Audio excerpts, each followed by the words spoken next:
Hello everyone. After setting up the camera now, I'm ready to go. Welcome back. It's been quite a few months actually. I've been meaning to film this video for months now, but just time flew by and I was very busy. And yeah, but I think it's a really timeless subject. So I'm going to talk to you about books, the ones that I accumulated over the last couple of weeks and months ever since the summertime. And I'm looking forward to this because I'm not only going to talk about the books I bought, but also where I bought them. So the first couple of ones I'm going to show you, I bought in Paris, and I'm very lucky to have some friends there. I actually used to have my grandma living there until she sadly passed away a couple of years ago. So I grew up with this city and all of the cultural opportunities there. So without further ado, let's just get started.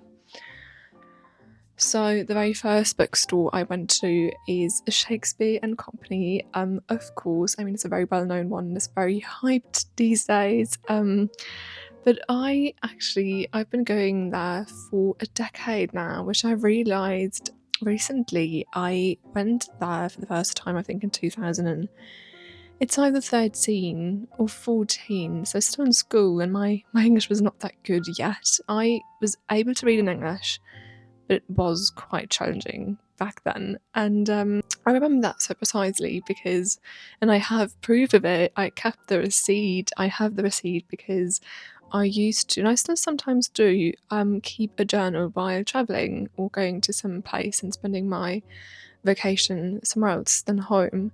So yeah, I went there. It's such a lovely bookstore really because it's at the heart of Paris.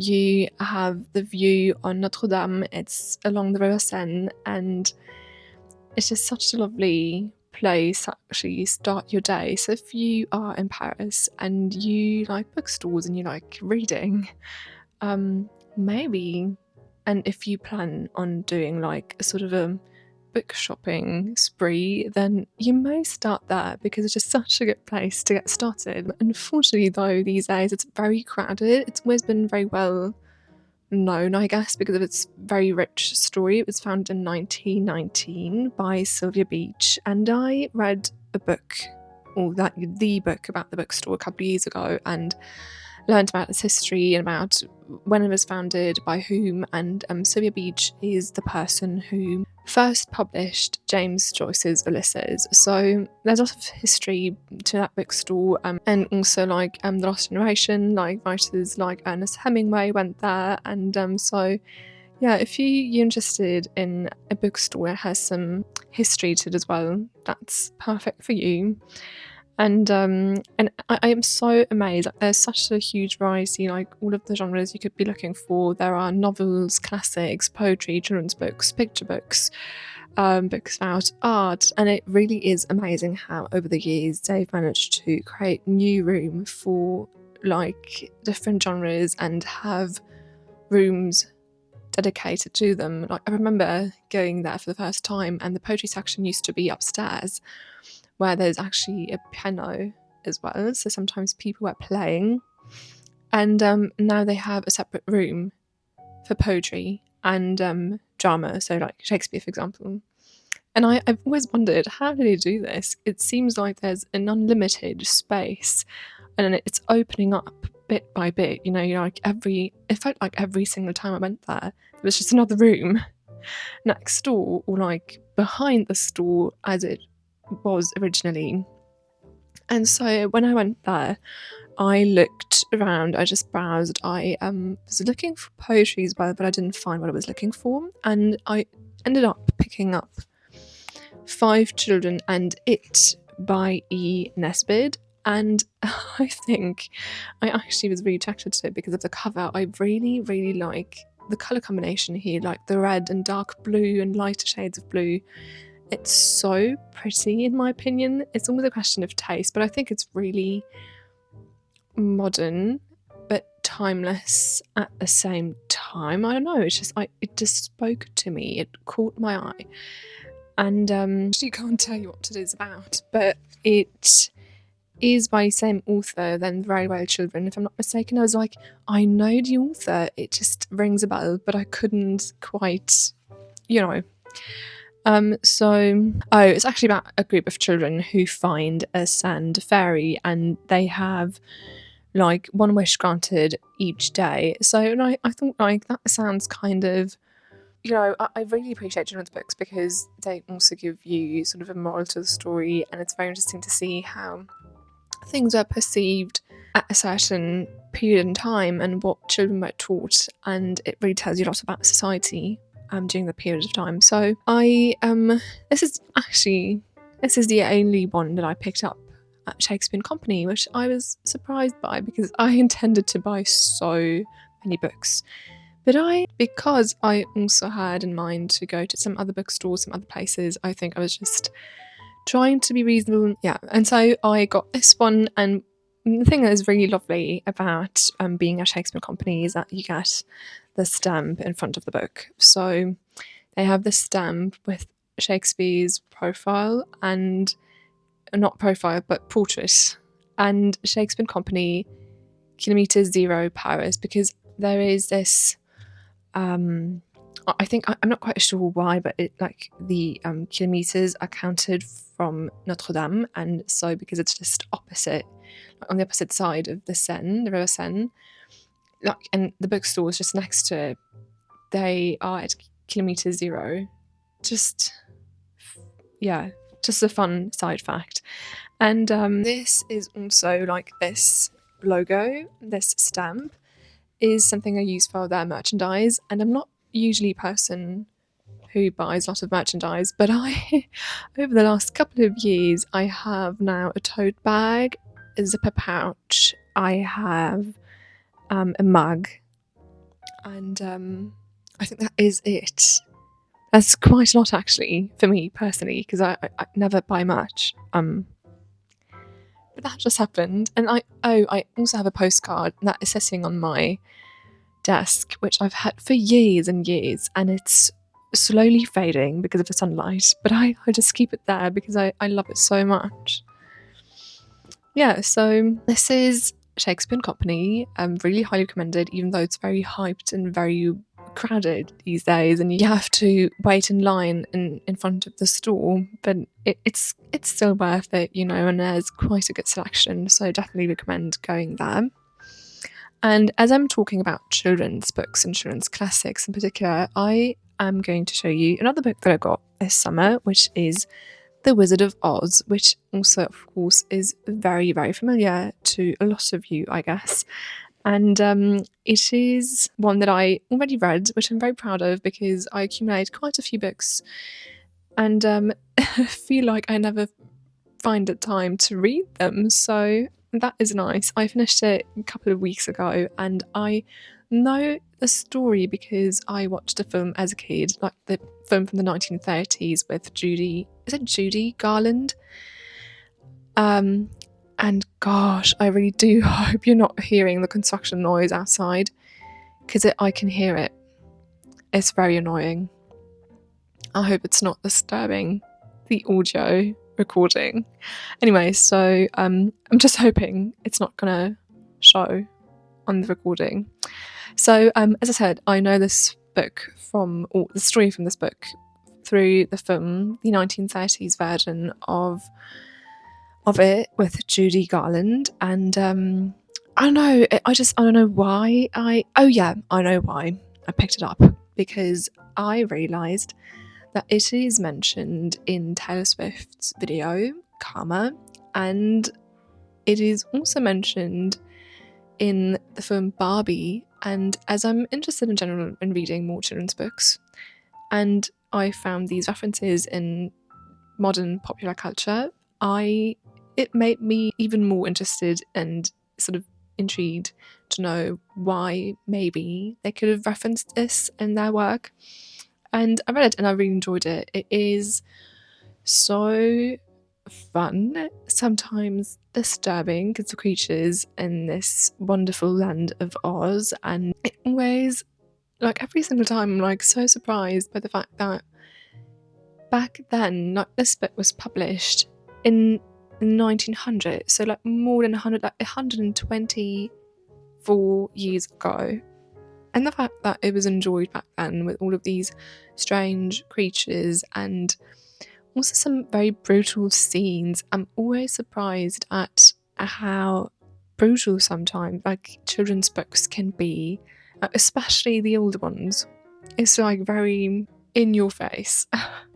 So yeah, really enjoyed this one. It was nice and easy to read. So if you are looking for something, well, not necessarily light, but easy to read in terms of language, children's books are great. I think there's not much more to say because the story is well known, but I really appreciated the core values given in this story.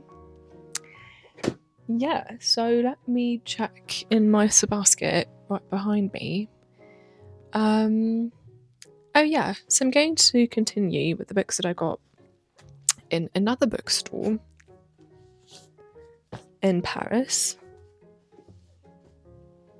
which is the Red Wheelbarrow. So it is a smaller bookstore, but it's very cute. It has a really cute shop front that I really liked, and it is right next to the Jardin de Luxembourg.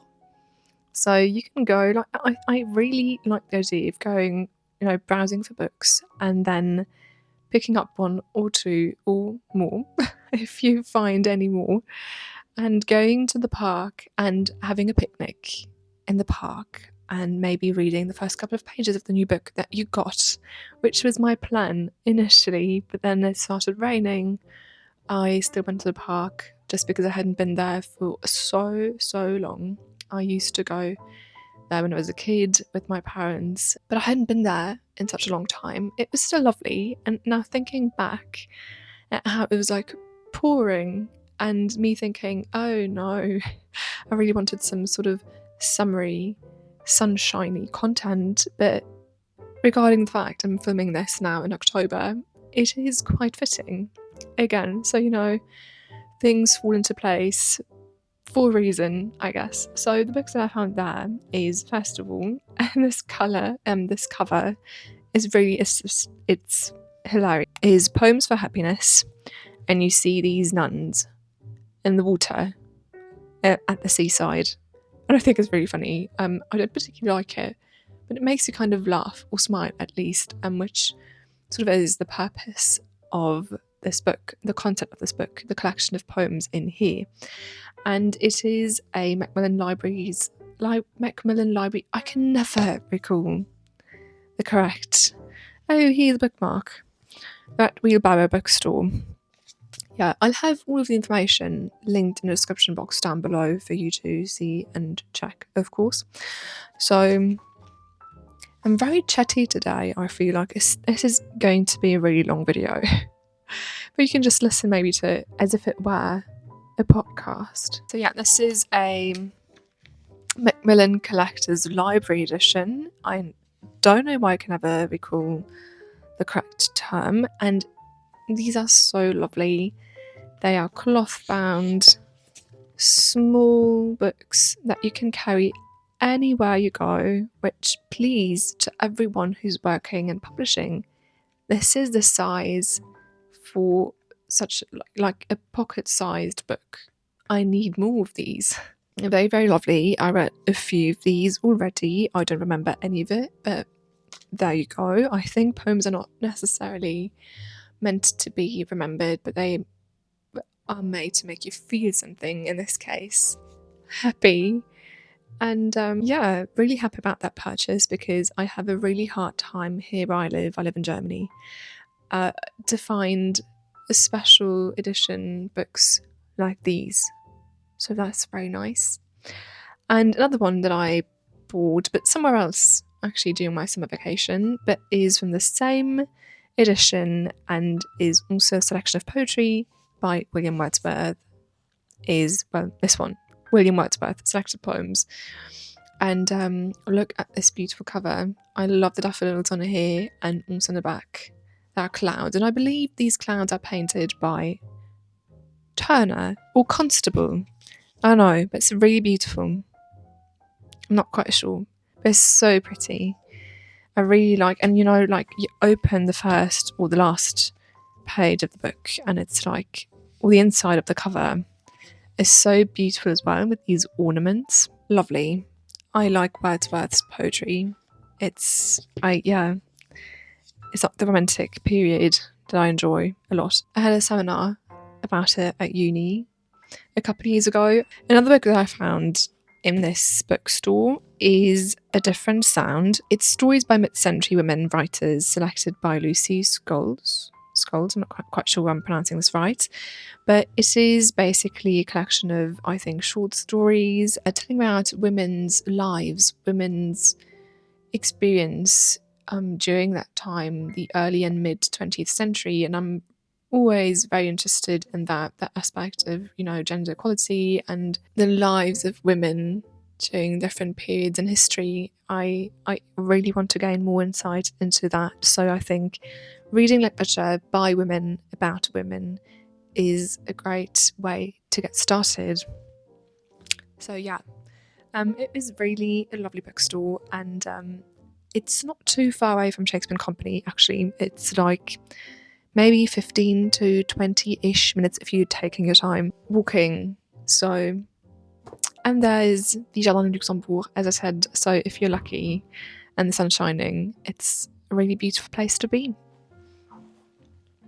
And next, I have one last bookstore that I went to. Well, not actually, I went to more bookstores, but like English bookstores in Paris, is Galignani, which is in Rue Rivoli.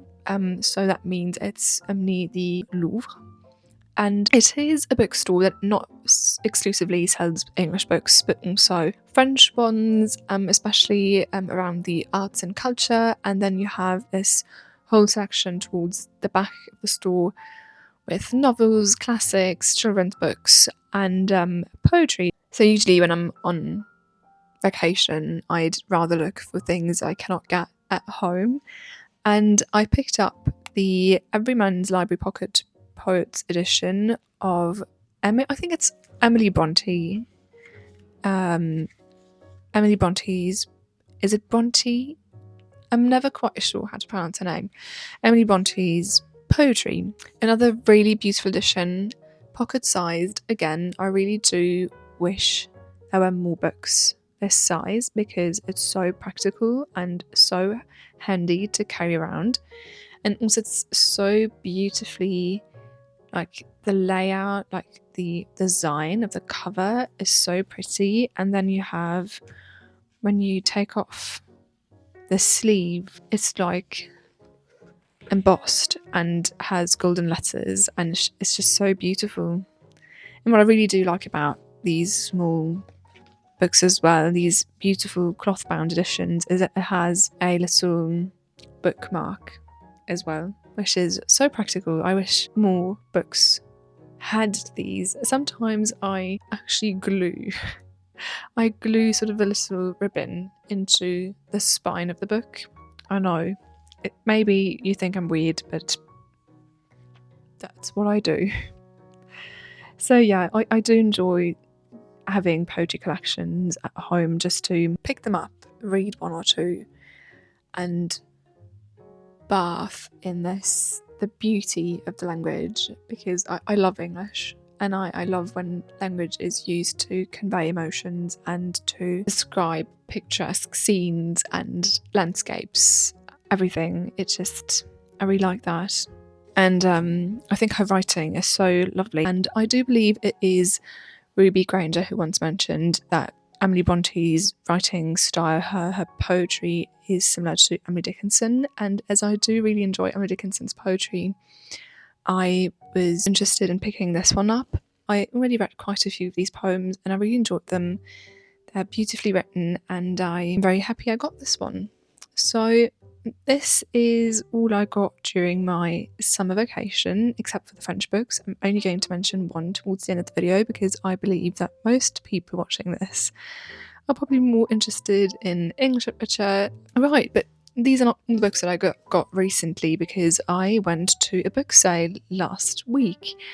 And no, actually, not last week. It's only a couple of days ago. Hold on.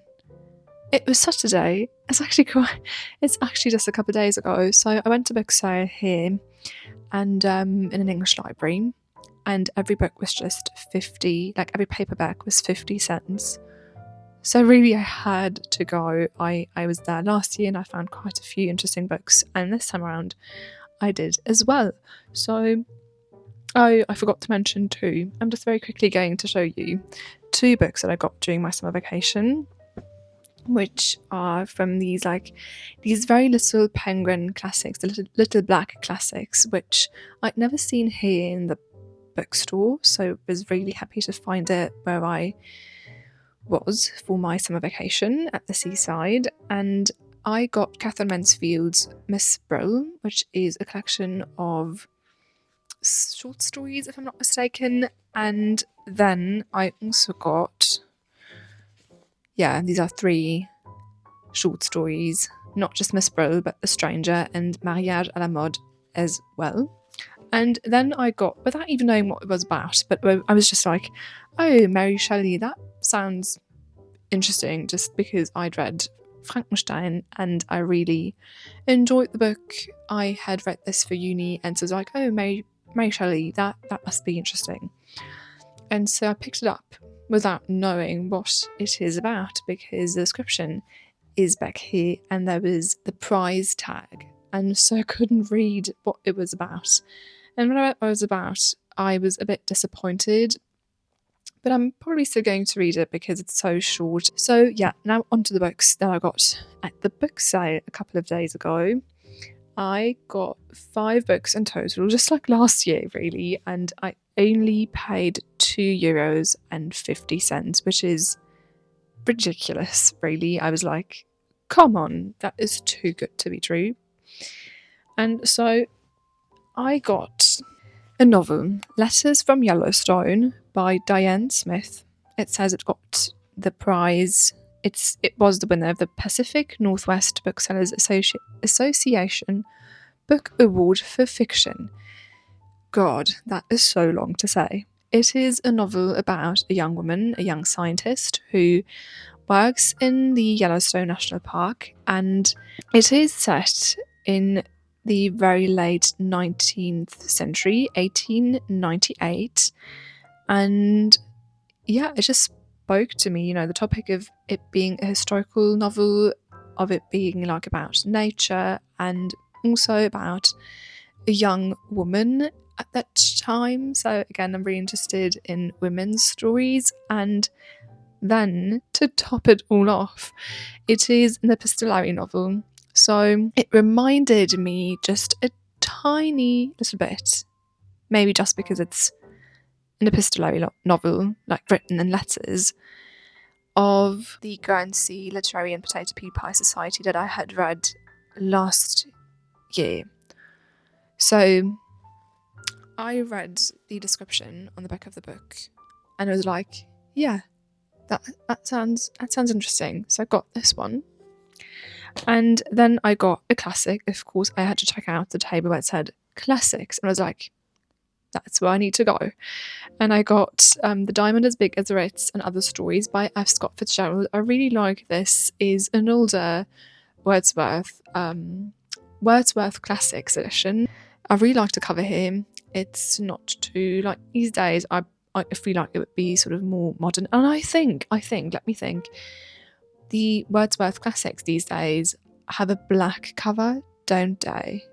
So I got this one because I really enjoyed The Great Gatsby, which I read, I think, 5 years ago, at least, maybe more.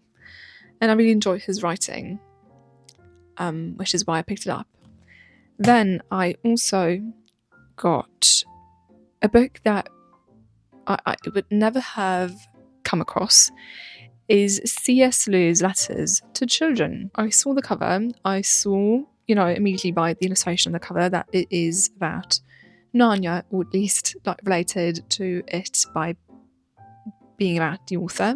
That's such an interesting concept, reading letters written by an author that you enjoyed books of. So As I recently, or like maybe it's 2 years ago or 3 years, a couple of years recently, like when you get older, I feel like recently can be like, recently, 5 years ago, whatever.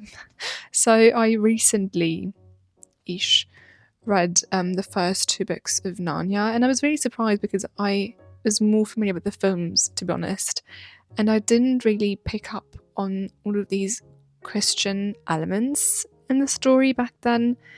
So I'm really curious to see. These are just short letters, answers he wrote to children who responded to his stories or had questions. I think from what I was able to sort of see by looking through it. And I think, these are the kind of books that you can just have sitting in your bookshelf and pick them up from now and then, read a letter or two, just like with poetry selections, poetry books. You don't have to read them in one sitting, which is really nice. If you're in a reading slump, that is a great thing to get out of it, maybe. And then, I was about to say last but not least, it's actually not the last one, hold on. So I got The Winter's Tale by Shakespeare in the Ardent Shakespeare edition, which is like huge. It's massive compared to the part the play takes up in this book. But there's always a huge commentary, a huge, like, very detailed introduction to his plays in these Ardent Shakespeare editions, and I know them from my days at uni because this is the edition we used to use for our seminars. And as this is one I did not read so far, I picked it up. No idea when I'm going to have the time to read it, though. Just with all of the other books, I feel like I'd need a second life just to read books. Well, there are worse problems you could have. And now, last but not least, I got, also by the Ardent Shakespeare, Shakespeare's Fathers and Daughters. And again, you can kind of see a topic here because, again, it's about women and their place in the world, their place in literature, the arts and culture. And so I really like reading about this. I recently read about women in art, and I'm still reading a book currently about women in art, and I always find it so interesting. And now that I'm out of uni and I'm not studying English literature anymore, not in an academic setting, I like to now and then read some more academic literature and challenge myself and continue learning forever and ever. So again, no idea when I'll have the time. I have this huge pile of books on my desk with more sort of academic literature or books about particular topics like ballet or about art history and things like that. It's going to end up on this pile, and I'll have to see when I find the time to finally read all of this. I just want to mention one last book, and I know this video is quite long already. I've no idea if anyone's going to make it to the end. But one last book I want to mention is French, but I do believe it is very well known around the world, at least the author is. I think. I'd be surprised if not. Is so another children's book I got in Paris, which I didn't mention before because, as I said, I do believe people are more interested in English literature,